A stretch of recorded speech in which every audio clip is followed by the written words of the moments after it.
দেখতে পাচ্ছেন এই গোপন বাড়িটি সামিরা লুকিয়েছিল এবং তাদের খোঁজ কিন্তু ইতিমধ্যে মিলেছে। আপনারা দেখতে পারবেন যে বাংলা চলচ্চিত্রের জনপ্রিয় অভিনেতা সালমান শাহ হত্যা মামলায় এবার গ্রেপ্তার হয়েছেন সালমান শাহর স্ত্রী সামিরা। ঢাকার হযরত শাহজালাল আন্তর্জাতিক বিমানবন্দর থেকে গ্রেপ্তার করা হয় তাকে। বিমানবন্দর থানায় ভারপ্রাপ্ত কর্মকর্তা এই তথ্য নিশ্চিত করেছেন। সালমান শাহ হত্যার দীর্ঘ 30 বছর পর বেরিয়ে এসেছে আবারও নতুন তথ্য। দর্শক, সালমান শাহর স্ত্রী সামিরা খান এর ভিতর আটক। নতুন করে রিমান্ডে যে তথ্য দিয়েছে ডন, তাতে করে বাংলাদেশের প্রায় বড় বড় অভিনেতারা ফেসে যাচ্ছে। রিমান্ডে সকল দায় স্বীকার করে নিয়েছে ডন এবং নতুন করে বলেছে যে কে কে জড়িত আমরা দেখব। সালমান শাহ ছিল ডিফারেন্ট, কারণ কি ওর প্রথমে একটা জিনিস ভালো লাগতো, ওর পকেটে অনেকগুলো কলম থাকতো যখন আসতো। আমরা যেমন তাকে লাভ করি, ঠিক তেমনি পুলিশ, র্যাব, প্রশাসনের, গোয়েন্দা বিভাগে বলেন, যে কোনো বিভাগই বলেন, সবাই তাকে লাভ করে। ওর কানে কামড় দেয় এবং ওখান থেকে ওটা দেখে ওর ওয়াইফ ওখান থেকে উঠে যায়, তখন ও বুঝতে পারে যে একটু গন্ডগোল হয়ে যায়। সালমান শাহর এই অপমৃত্যুর সাথে তুমিও কোনো না কোনো ভাবে জড়িত ছিলা, যে তোমাকে ও ভালোবাসতো, সামিরা তোমাকে সন্দেহ করতো। আমি কেন বলো, এটা কোনো কথা? সালমান শাহ হত্যার আসল এবং মেইন মাস্টারমাইন্ড ছিল সেই অভিনেত্রী, সুন্দরী অভিনেত্রী, বাংলার সেই সেরা অভিনেত্রী শাবনূর। হ্যাঁ, সুপ্রিয় দর্শক, নতুন একটা নিউজে আপনাকে স্বাগতম। সুপ্রিয় দর্শক, বর্তমান রাজনীতি আলোচনার প্রেক্ষাপটে বেশ কয়েকটি গুরুত্বপূর্ণ ভিডিও নিয়ে আজকের ভিডিও সাজিয়েছি। সুপ্রিয় দর্শক, তারই কিছু অংশ বিশেষ আপনারা ভিডিও শুরুতে দেখেছেন। আসুন আমরা আর কথা না বাড়িয়ে সেই সম্পূর্ণ বিস্তারিত ভিডিওটি দেখে আসি। তার আগে আপনাদের প্রতি আমাদের একটা ছোট্ট রিকোয়েস্ট, যারা আমাদের চ্যানেলে এখনো নতুন, চ্যানেলটি সাবস্ক্রাইব করে একটি লাইক দিয়ে আমরা সম্পূর্ণ ভিডিওগুলো ধারাবাহিকভাবে দেখতে থাকি। পথে সালমান শাহ ভক্তরা, কণ্ঠে ক্ষোভ আর স্লোগান। কেন 30 বছরেও অধরা প্রয়াত নায়কের হত্যাকারীরা? কেন তদন্তের নামে বারবার পেছানো হচ্ছে বিচার? মামলার 4 নম্বর আসামি খলনায়ক আশরাফুল হক ডন গ্রেপ্তার হলে মূল আসামিরা কবে গ্রেপ্তার হবেন, সেই প্রশ্ন ভক্তদের। শনিবার জাতীয় প্রেস ক্লাবের সামনে সালমান শাহ হত্যা মামলার বিচারের দাবিতে মানববন্ধন করেন 64 জেলার সালমান ভক্তরা। ডনকে রিমান্ডে নিয়ে জিজ্ঞাসাবাদ, অন্য আসামিদের জামিন বাতিল করে গ্রেপ্তারের দাবি জানান ভক্তরা। একই সঙ্গে আসামি সালমান শাহর সাবেক স্ত্রী সামিরা যেন দেশ ছেড়ে পালাতে না পারে সেই ব্যবস্থা নেয়ার দাবি তাদের।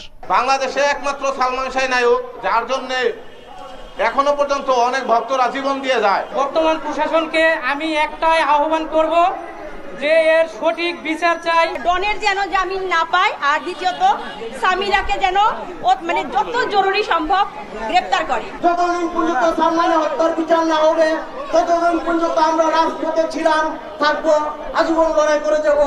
মানববন্ধন কর্মসূচিতে লন্ডন থেকে ভার্চুয়ালি যুক্ত হয়ে ক্ষোভ প্রকাশ করেন সালমান শাহর মা নীলা চৌধুরী। আমি বলেছিলাম যে আমাদের আসামি পালিয়ে যাবে, আর একজন 4 নম্বর আসামি গ্রেফতার হওয়ার পরে অন্যান্যরা পালাবে। সুস্থ একটা বিচার শাস্তি দেওয়া হোক সুস্থভাবে, যেটা এটার জন্য বিকল্প নাই এটা।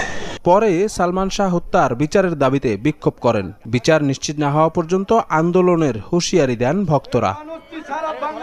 শফিক মুন্সি, সময় সংবাদ, ঢাকা।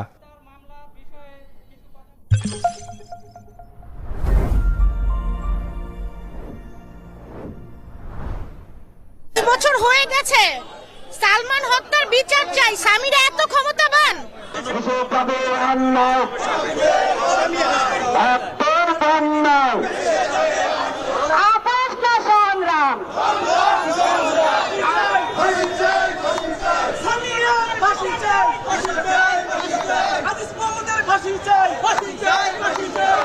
বছর হয়ে গেছে, সালমান হত্যার বিচার চাই। সামিরা এত ক্ষমতাবান?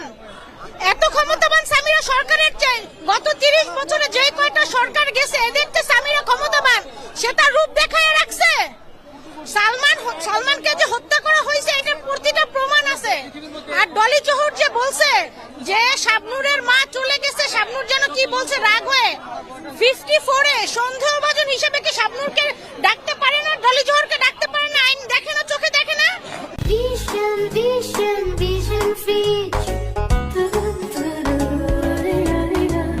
কাঠের চশমা পরে থাকলে আরো 30 বছর পরে থাকা যাবে, কিন্তু এখন এইটা প্রমাণিত যে সালমান শাহকে হত্যা করা হয়েছে। আমরা যদি সবাই পরিকল্পনা করে 12 লক্ষ টাকা নিয়ে ডনকে ধরেন, সামিরা কেন আগাম জামিন নিতে চাচ্ছে? যদি এত বছর বলছে আমি তো দেশে আছি, আমি তো কোথাও যাইনি, আমি তো পালাইনি, এখন পালানো কেন? এখন কেন আদালতে থেকে নেওয়া হচ্ছে বলেন? এখন কি জন্য জামিন নিতে চাচ্ছে? আমি চুরি করি নাই, আমি সামনে আসছি, আমি চুরি করি নাই, আমি প্রমাণ করে দিব আমি চুরি করি নাই। একটা স্বামী মারা গেলে, আমার স্বামী মারা গেলে আমি কবর দিতে না যাওয়া পারবো?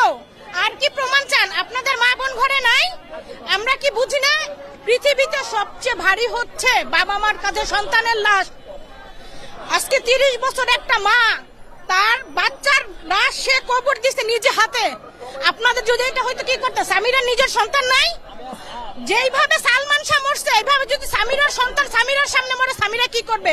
আল্লাহ কিন্তু আছে, আল্লাহ কিন্তু আছে, এটার কিন্তু বিচার হবে। ডলি জোহরকে ডাকেন, শাবনূরকে ডাকেন, আমাদের কারোর সাথে সম্পর্ক নেই। মিসেস নীলা চৌধুরী বলেছেন না, আমাদের মা বলেছেন না যে আমরা মাফ করে দিব, মাফ করে দিব। এবং সে যদি মারা যায় আমরা সালমান ভক্তরা ভিক্ষা করে এই মামলা চালাবো, ভিক্ষা করে এই মামলা চালাবো, কিন্তু আমরা হত্যার বিচার চাই। আপনি জিজ্ঞেস করেন প্রত্যেক আমরা মানুষের কাছে ভিক্ষা করে করে আমরা মামলা চালাবো। 30 বছর 2-1টা দিন না, সরকারের যে ক্ষমতা রূপ দেখাইয়া রাখছে, কোন লেভেলে রূপ দেখাইয়া রাখছে। চলেন সবাই। আমি আসছি সালমান শাহর হত্যার বিচারের দাবিতে আসছি, ঠিক আছে। এই 29 বছর ধরে মনে কর বুকে লালন করে আসছি। আমি তখন একবার ছোট, যখন সে মারা গেছে তখন আমি ছোট, 11-12 বছর বয়স। তখন তো মনে করো যে ভালোবাসে এই 29 বছর ধরে এই বিউ কার্ড গুলা আমি টেরাঙ্গে রাখছি অনেক যত্নে। আজকে মনে করেন যে এই বিউ কার্ড গুলা বাইর করে মনে করো অনেক যত্ন করে নিয়ে আসছি। তার জানি মনে করো সঠিক বিচারটা আমরা পাই, সেই আশাবাদী। মনে করেন যে আমরা মনে করি আমরাও বাঁচবো না, কিন্তু আমরা সঠিক বিচারটা আমরা দেখে যাইতে চাই। আজকে আমাদের মানববন্ধনটা আপনারা নিশ্চয়ই জানেন, এটা আসামিদের গ্রেফতারের দাবিতে।